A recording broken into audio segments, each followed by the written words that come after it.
Toyota baru saja melakukan sesuatu yang mengguncang pasar mobil global.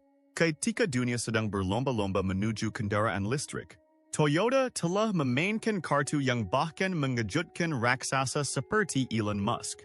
Kali ini bukan tentang EV baru atau baterai solid state, tetapi kali ini Toyota telah memperkenalkan mesin hidrogennya dan klaimnya sedemikian rupa sehingga dapat mengguncang seluruh industri otomotif. Ya, dulu kita berfikir bahwa masa depan hanya milik kendaraan bertenaga baterai. Tetapi Toyota telah menantang pemikiran semua orang dengan menunjukkan mesin bertenaga air ini tanpa waktu pengisian daya yang lama, tanpa repotnya baterai yang berat, hanya hidrogen, dan daya yang sama dengan EV, bahkan mungkin lebih besar. Sekarang pertanyaannya, bisakah teknologi ini benar-benar menjadi akhir dari listrik? Apakah Elon Musk dan Tesla kini memiliki pesaing yang nyata? Dan akankah mobil bertenaga hidrogen terlihat di jalan raya dalam beberapa tahun mendatang? Untuk mengetahui jawabannya, tonton video selengkapnya.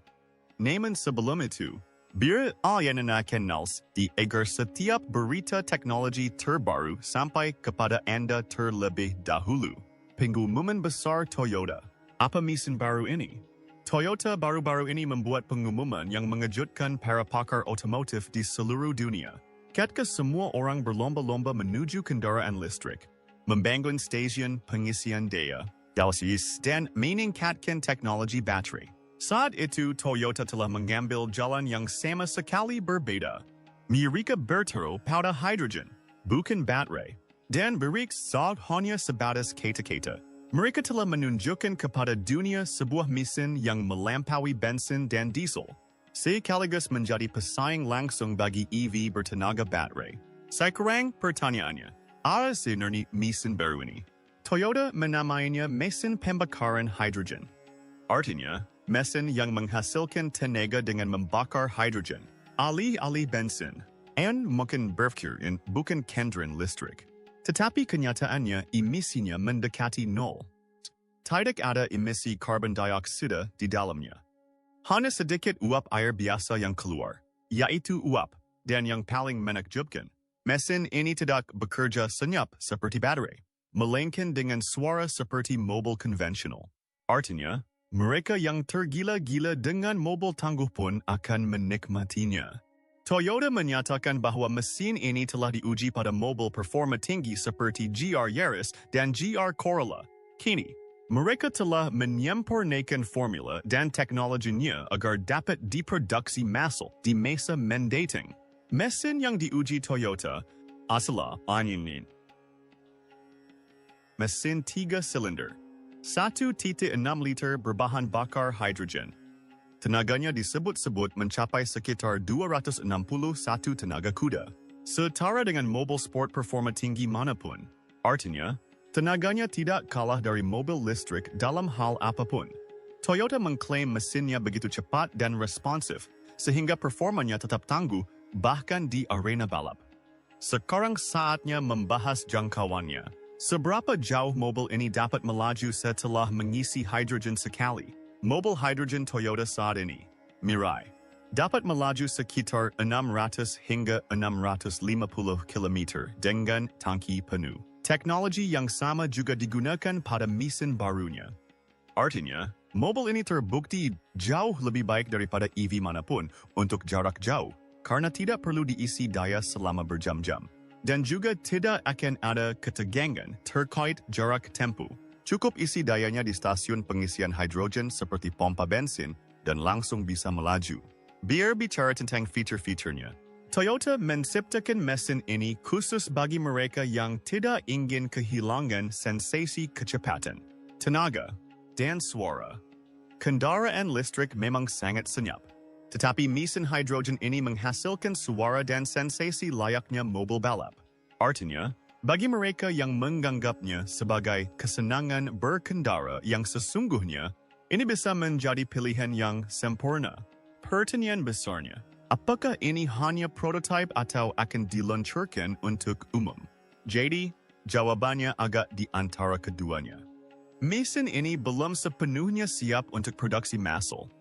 Tetapi Toyota telah meluncurkannya di jalan untuk pengujian. Uji cobanya sedang berlangsung pada beberapa model percontohan di Jepang. Para insinyur Toyota bekerja keras siang dan malam untuk memastikan jarak tempuh, keamanan, dan penggunaannya oleh pelanggan.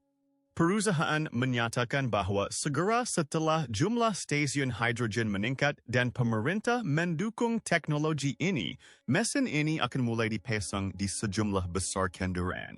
Toyota menganggap mesin baru ini bukan hanya sebagai pilihan, tetapi sebagai kebutuhan masa depan. Mereka menyebutnya sebagai bagian dari strategi multi-jalur, yang berarti mengembangkan kendaraan listrik, hibrida, dan hidrogen. Kapitiri secara bersamaan. Bagaimana cara kerja mesin hidrogen? Sekarang muncul pertanyaan. Bagaimana cara kerja mesin hidrogen Toyota ini? Apakah ada baterai di dalamnya? Apakah perlu diisi ulang? Atau apakah mesin ini juga beroperasi seperti mesin bensin tua? Pertama-tama, pahamilah. Inti dari mesin ini adalah bahan bakar hidrogen. Artinya, bahan bakar yang digunakan bukan bensin diesel, melainkan gas hidrogen. Ketika hidrogen ini bertemu dengan oksigen yang ada di udara, terjadilah reaksi kimia di antara keduanya. Reaksi ini menghasilkan energi yang membuat roda kendaraan berputar. Anda mungkin berpikir, bahkan bensin pun bisa melakukan hal ini. Lalu apa istimewanya hidrogen? Jadi jawabannya, reaksi ini tidak melepaskan karbon dioksida atau asap, melainkan hanya uap air. Artinya, hampir tidak ada kerusakan lingkungan. Inilah yang disebut kendaraan tanpa emisi. Yang diinginkan pemerintah saat ini adalah kendaraan yang menghasilkan polusi seminimal mungkin. Mesin hidrogen sepenuhnya memenuhi titik tersebut. Bahkan sebuah pembangkit listrik kecil terpasang di kendaraan Anda. Hidrogen diisikan ke dalamnya, dan segera setelah Anda menyalakannya,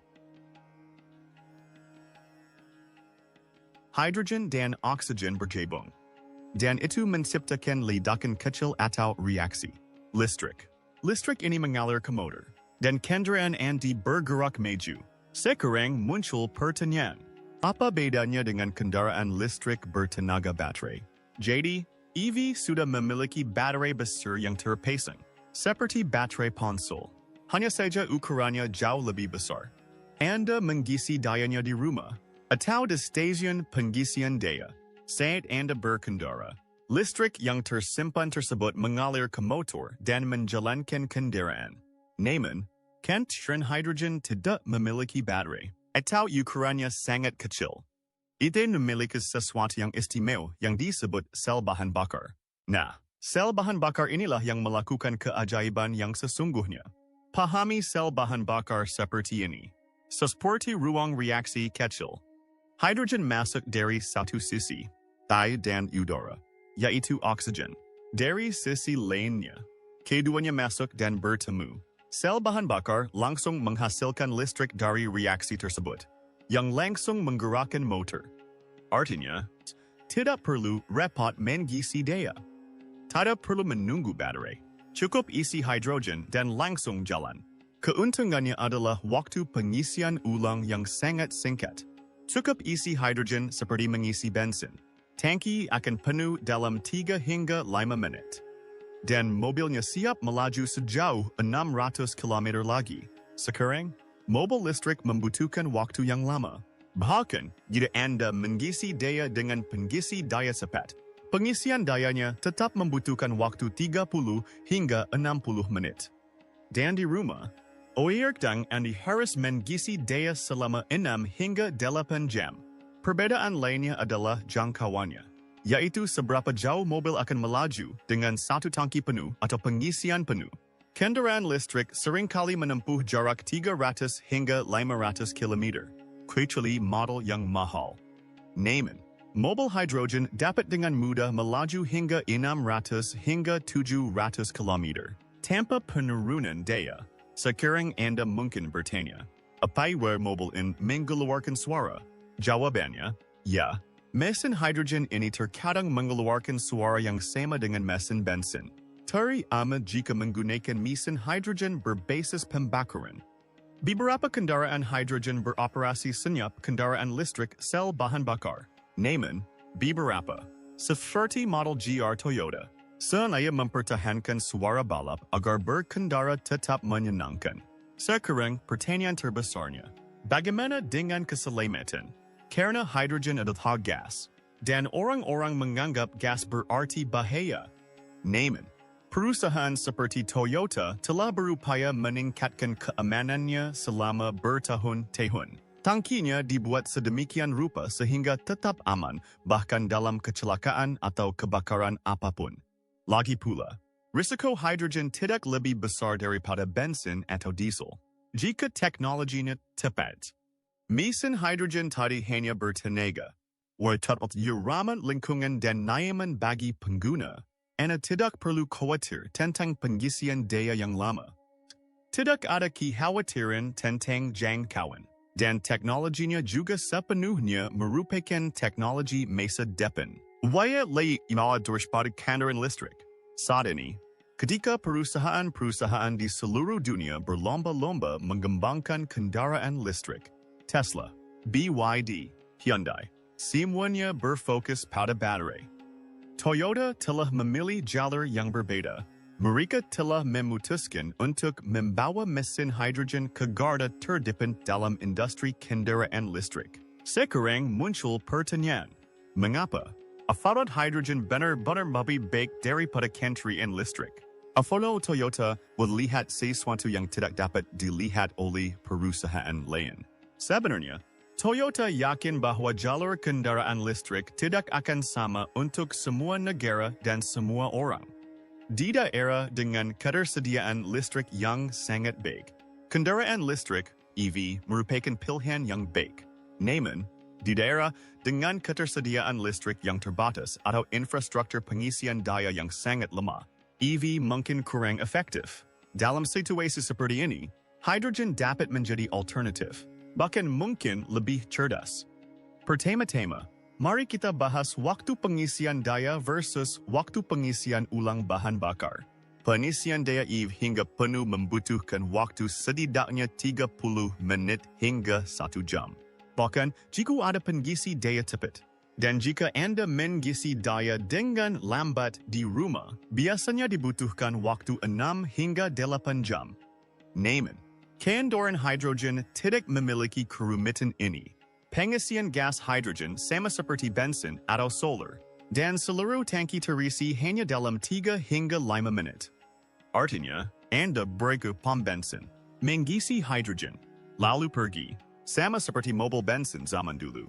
Inilah alasan utama mengapa Toyota yakin hidrogen bisa menjadi pilihan yang lebih baik bagi pengguna jarak jauh dan mereka yang memiliki waktu lebih sedikit.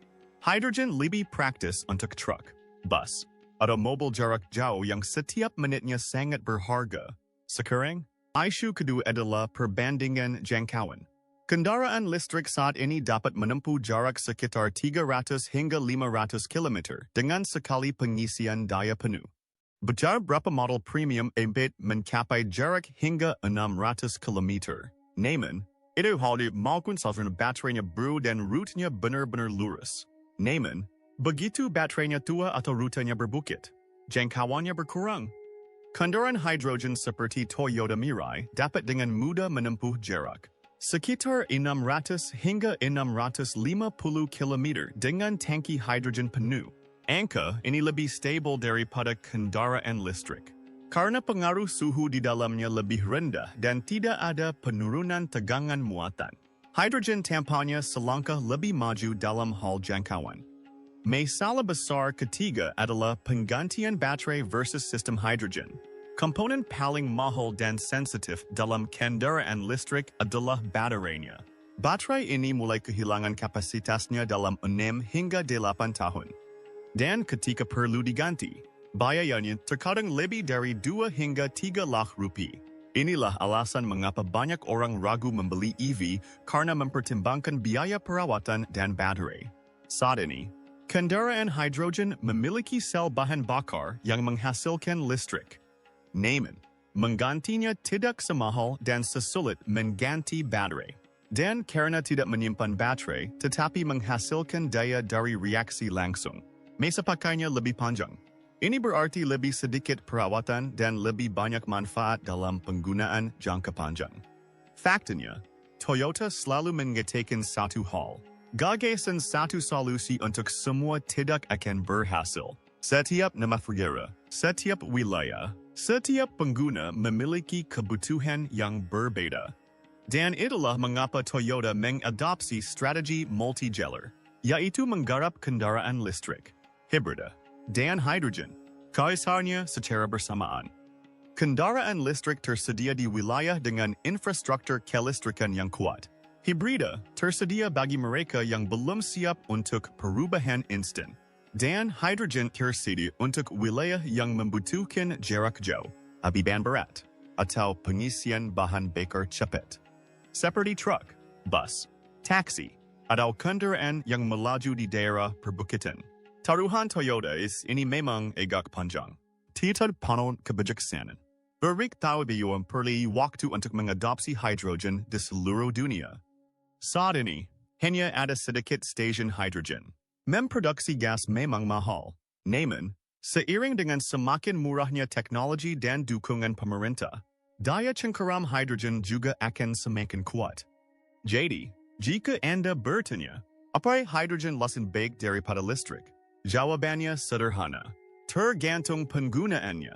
EV atau kokak untuk semua tujuan. Dan hidrogen hadir untuk mengisi celah tersebut. Kendaraan listrik memang cocok untuk penggunaan pribadi.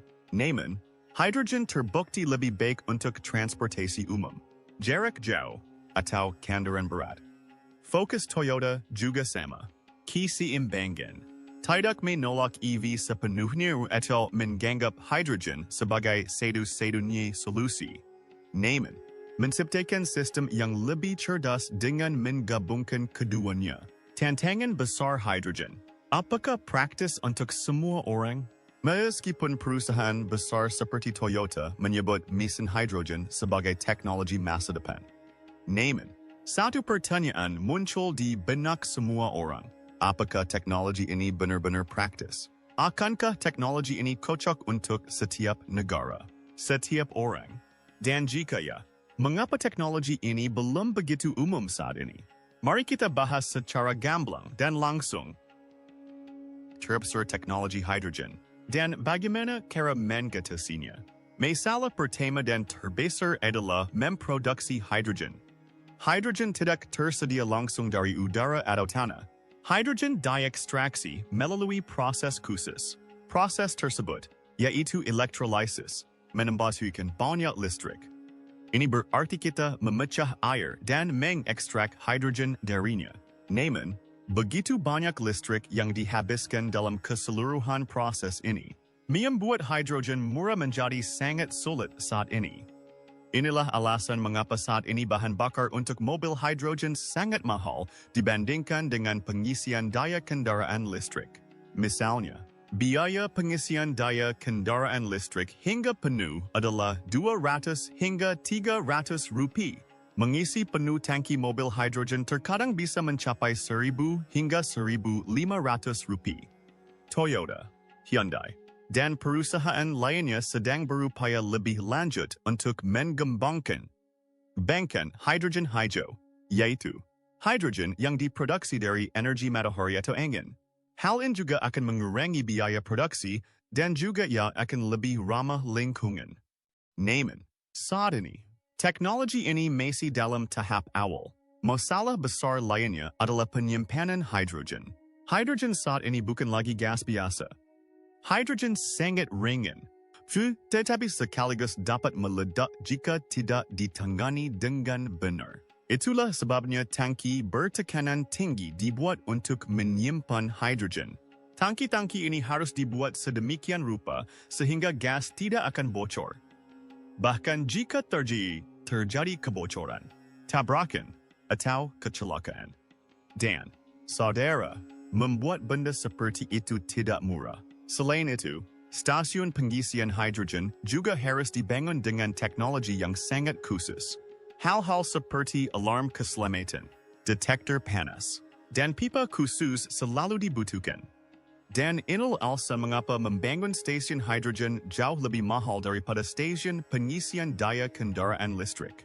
Misalnya, stasiun pengisian daya kendaraan listrik dibangun dengan biaya 10 hingga 15 lakh rupiah. Namun, membangun stasiun pengisian bahan bakar hidrogen dapat menghabiskan biaya hingga 5 hingga 10 crore rupiah. Dan inilah alasan mengapa hingga saat ini jumlah stasiun hidrogen di dunia masih sangat rendah. Di India, jumlahnya sangat sedikit. Sekarang muncul pertanyaan, jika teknologi ini begitu mahal dan menantang, lalu bagaimana cara mengembangkannya? Ada solusinya juga. Dan pekerjaan sedang dilakukan untuk itu. Pertama-tama, pemerintah harus membantu dalam hal ini, sebagaimana subsidi diberikan untuk kendaraan listrik. Pembebasan pajak juga diberikan. Demikian pula, insentif juga perlu diberikan untuk kendaraan dan stasiun hidrogen. Negara-negara seperti India, Jepang, Jerman, dan Amerika juga secara bertahap bergerak ke arah ini. Cara kedua adalah memproduksi hidrogen dari energi matahari. Jika kita melakukan proses elektrolisis dengan energi matahari, biaya produksi hidrogen dapat dikurangi secara signifikan. Proses ini disebut hidrogen hijau, yang juga sedang menjadi fokus pemerintah India. Cara ketiga adalah produksi massal. Ketika perusahaan besar seperti Toyota, Hyundai, atau Tata mulai memproduksi mesin hidrogen dalam jumlah besar, tangki, sel bahan bakar, dan sistem lainnya akan menjadi lebih murah bagi mereka. Seiring meningkatnya volume, harga akan turun, dan barulah teknologi ini akan menjangkau masyarakat umum. Akhirnya, follow ini untuk semua orang? Saat ini, kendaraan hidrogen belum cocok untuk semua orang. Kendaraan ini lebih cocok untuk truk, bus, atau penggunaan komersial jarak jauh. Namun, dalam 5 hingga 10 tahun mendatang, seiring dengan semakin murahnya teknologi dan dibangunnya infrastruktur, kendaraan hidrogen juga akan terjangkau oleh masyarakat umum. Toyota sedang mengembangkan strategi jangka panjang ini. Mereka tahu bahwa kendaraan listrik sedang tren saat ini, tetapi hidrogen bisa menjadi kebutuhan masa depan. Terutama ketika keterbatasan baterai, waktu pengisian daya, dan masalah jangkauan mulai memperlambat laju kendaraan listrik. Jadi, meskipun saat ini teknologi hidrogen mungkin tampak seperti mimpi yang jauh bagi sebagian orang, di masa mendatang teknologi ini bisa menjadi kebutuhan terbesar dunia. Persiapan dan perencanaan miliaran dolar Toyota. Toyota tidak hanya berfokus pada pemasangan mesin pada kendaraan, tetapi juga sedang mempersiapkan diri untuk membangun seluruh dunia hidrogen. Mereka telah menjadikan pekerjaan ini bukan sebagai inisiatif kecil, melainkan sebagai misi global. Toyota tahu bahwa membuat mesin hidrogen saja tidak akan berhasil. Masyarakat umum tidak akan mengadopsi teknologi ini kecuali ada stasiun pengisian bahan bakar. Dengan pemikiran ini, Toyota telah menyiapkan rencana untuk menginvestasikan miliaran dolar dalam infrastruktur hidrogen. Persiapan terbesar Toyota dapat dilihat di Jepang, di mana perusahaan sedang mempersiapkan stasiun hidrogen bekerja sama dengan pemerintah. Jepang sendiri juga menganggap hidrogen sebagai energi masa depan, dan pemerintah di sana sedang mengerjakannya dengan cepat. Toyota telah memulai banyak proyek percontohan semacam itu di Jepang, di mana kendaraan hidrogen mereka seperti bus Mirai dan Sora telah beroperasi di jalan raya. Terutama di kota-kota seperti Tokyo, jumlah stasiun hidrogen terus meningkat, sehingga jaringan lengkap mobil hidrogen siap pada tahun 2030. Setelah Jepang, Toyota kini mengincar Eropa. Negara-negara seperti Jerman, Prancis, dan Inggris sudah bergerak cepat menuju energi hijau. Toyota telah mulai membangun stasiun hidrogen di negara-negara tersebut bekerja sama dengan mitra lokal. Sudah ada lebih dari 100 stasiun hidrogen di Jerman, dan Toyota sedang menguji Mirai dan bus sel bahan bakar di sana. Di Prancis. Perusahaan juga berinvestasi untuk mempromosikan hidrogen saja, sehingga mobil hidrogen dapat menjadi umum di masa depan. Berbicara tentang Amerika, Toyota juga tidak ketinggalan, terutama di negara bagian seperti California, yang peraturan lingkungannya sangat ketat. Toyota telah bekerja sama dengan pemerintah negara bagian dan perusahaan lokal untuk membangun stasiun hidrogen. Mirai telah diluncurkan dan juga mendapat respons yang baik di sana.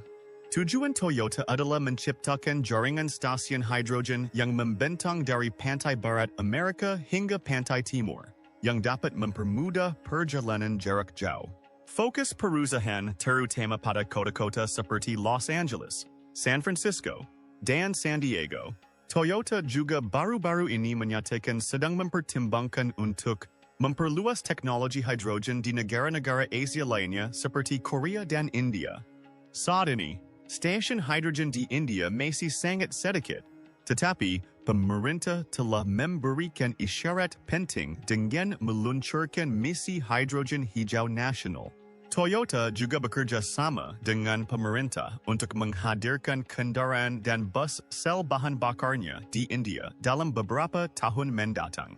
Bahkan perusahaan pemerintah seperti Indian Oil juga menunjukkan minat pada teknologi ini. Di balik misi Toyota ini, bukan hanya bisnis, tetapi juga pemikiran jangka panjang. Toyota ingin menunjukkan kepada dunia bahwa kendaraan dapat melaju cepat, bertenaga, dan andal tanpa mengorbankan lingkungan, dan teknologi hidrogen tidak sebatas pada mobil saja. Toyota juga sedang mengembangkannya untuk truk, bus, dan kendaraan industri. Mereka juga memperkenalkan bus hidrogen bernama Hino beberapa tahun lalu, yang kini sedang diuji coba di Jepang. Yang terpenting, berapa biaya keseluruhan proyek Toyota ini?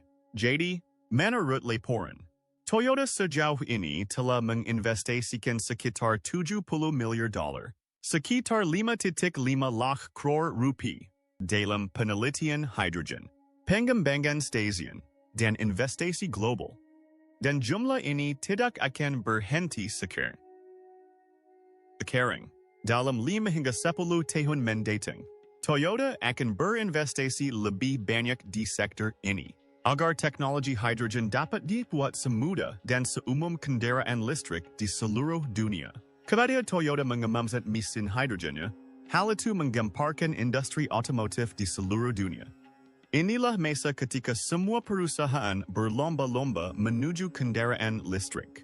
Semua orang mengembangkan teknologi baterai baru, waktu pengisian daya, cahaya tugas, dan jangkauan. Namun, Toyota mengejutkan semua orang dengan memilih jalur yang berbeda.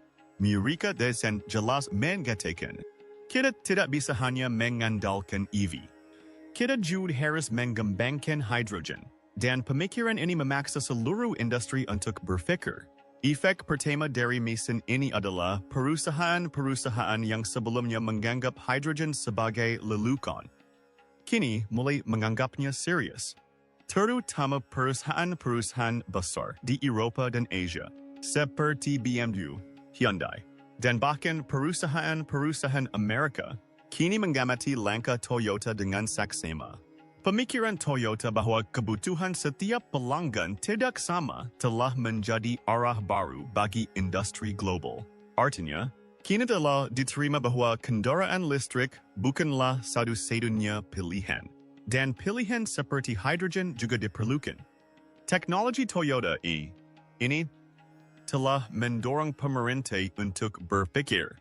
Kini, negara-negara seperti Jepang, Jerman, Korea, dan India berfokus pada infrastruktur hidrogen. Mereka menyadari bahwa jika mereka seperti Toyota menginvestasikan begitu banyak uang dan upaya di dalamnya, pasti ada kekuatan di baliknya. India bahkan telah meluncurkan misi hidrogen hijau yang berkembang lebih pesat setelah langkah Toyota. Artinya, langkah Toyota ini tidak hanya membawa perubahan di pasar, tetapi juga memberikan arah baru pada kebijakan pemerintah. Efek ketiga dari mesin ini adalah terciptanya semacam tekanan pada perusahaan kendaraan listrik. Perusahaan seperti Tesla, yang menganggap diri mereka sebagai raja dunia kendaraan listrik, kini juga harus mempertimbangkan apakah mereka perlu mempertimbangkan hidrogen, terutama di segmen aerorekju, kendaraan berat, dan komersial. Di mana kerumitan pengisian daya menjadi masalah besar, hidrogen muncul sebagai pilihan yang logis. Dan jika Toyota berhasil meningkatkan skalanya, perusahaan kendaraan listrik harus mengubah strategi mereka.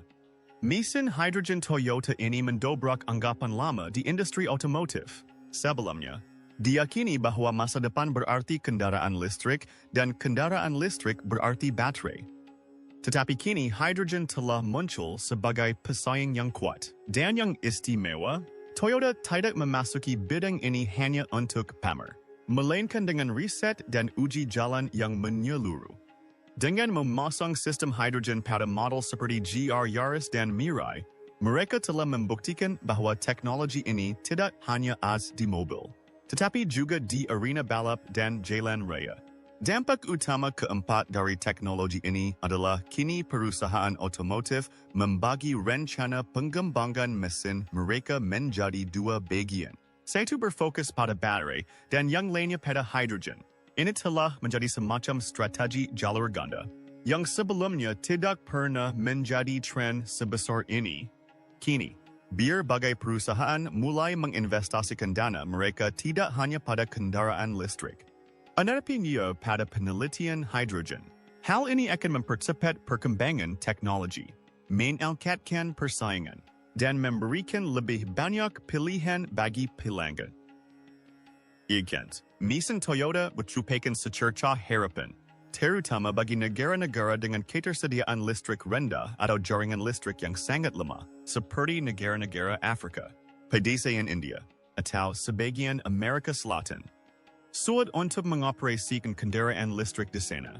Tetapi teknologi seperti hidrogen bisa menjadi pilihan pilihan yang lebih baik. Langkah Toyota ini juga akan memperkuat pasar-pasar yang sebelumnya belum ikut serta dalam persaingan kendaraan listrik. Dan yang paling menarik, kini pelanggan juga mulai menyadarinya. Sebelumnya, orang-orang hanya memikirkan antara kendaraan listrik dan bensin. Tapi kini mobil hidrogen juga muncul di benak mereka.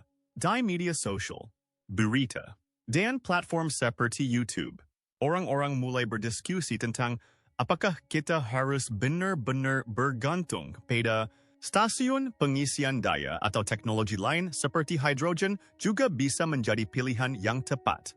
Toyota tidak hanya memberikan teknologi, tetapi juga membuat cara berpikir.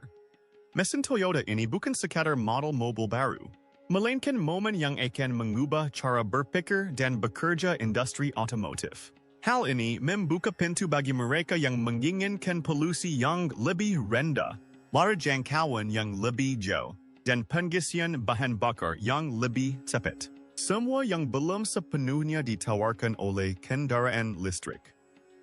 Akan menarik untuk melihat dalam beberapa tahun mendatang. Apakah Toyota akan berjuang sendirian dalam pertempuran ini atau perusahaan lain juga akan beralih ke hidrogen? Tesla versus Toyota. Siapa yang akan menjadi raja masa depan? Jika ada pertanyaan terbesar yang diajukan dalam industri otomotif saat ini, maka inilah pertanyaannya. Siapakah yang akan menjadi raja masa depan yang sesungguhnya? Antara Tesla dan Toyota. Di satu sisi, ada Tesla milik Elon Musk, yang telah menjadi identitas kendaraan listrik di seluruh dunia. Dan di sisi lain, ada Toyota, yang bergerak ke arah yang sama sekali berbeda dengan teknologi hidrogen.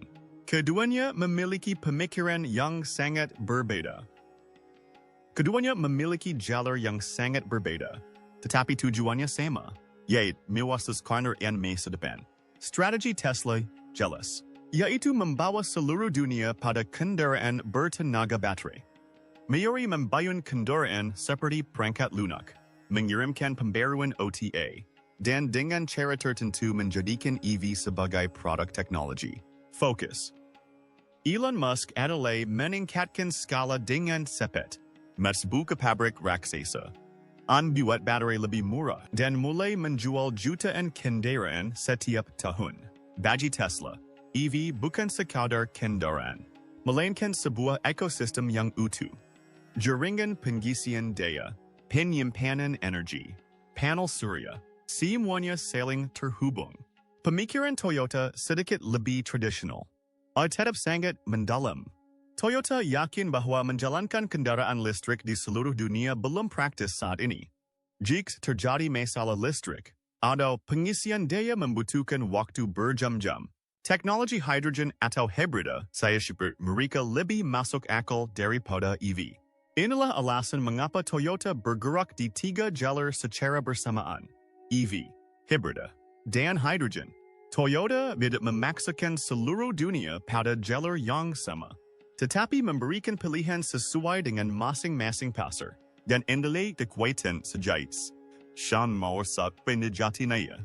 Jika kita bicara soal scalabilitas, yaitu siapa yang bisa mengirimkan kendaraannya dengan cepat dan dalam skala besar.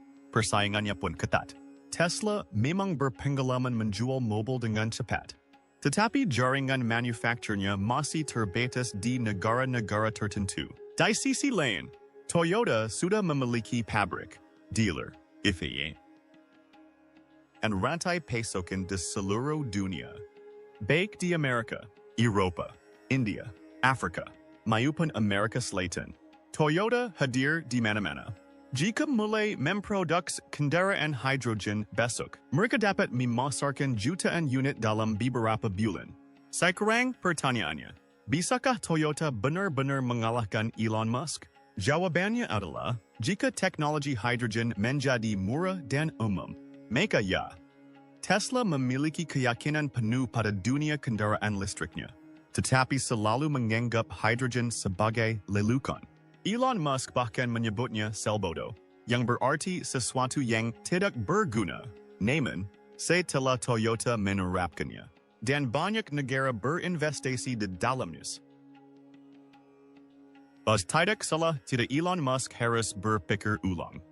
Jika Tesla tidak konsisten, tidak segera memasuki bidang ini, Toyota dapat perlahan-lahan menantang dominasi EV. Sekarang mari kita lihat BYD, Hyundai, Seoul, dan perusahaan-perusahaan besar lainnya, yang perannya membuat persaingan ini semakin menarik. BYD saat ini memberikan persaingan terberat kepada Tesla. Pertumbuhan kendaraan listrik di BYD sangat pesat. Perusahaan Tiongkok ini menjual jutaan kendaraan listrik setiap bulan, dan itu pun dengan harga murah. Namun, BYD tidak terlalu fokus pada hidrogen saat ini. Strategi mereka mirip dengan Tesla, yaitu meningkatkan teknologi baterai dan menyebar ke seluruh dunia. Meskipun pemerintah Tiongkok mendukung proyek hidrogen, fokus BYD tetap pada kendaraan listrik. Berbicara tentang Hyundai, mereka mungkin paling dekat dengan Toyota dalam persaingan hidrogen ini. Hyundai telah meluncurkan mobil hidrogen bernama Nexo, dan uji cobanya di dunia nyata juga sedang berlangsung di Korea Selatan, Eropa, dan beberapa wilayah Amerika. Selain itu, Hyundai juga sedang mengembangkan teknologi sel bahan bakar untuk truk dan bus. Artinya, jika tren hidrogen meningkat, Hyundai dan Toyota dapat bersama-sama direbut persaingan dari EV. Biar bicara tentang perusahaan lain, perusahaan seperti Volkswagen, Honda, dan BMW masih dalam mode mengawasi dan belajar. Perusahaan-perusahaan ini mempromosikan kendaraan listrik, tetapi bekerja dengan hati-hati pada hidrogen. Namun, jika taruhan Toyota berhasil, dan pelanggan mulai menyukai teknologi ini, maka perusahaan lain juga harus ikut serta. Kalau tidak, mereka akan tertinggal. Jika Anda menyukai videonya, jangan lupa berlangganan kanal ini agar setiap berita besar terkait teknologi otomotif mendatang sampai kepada Anda terlebih dahulu.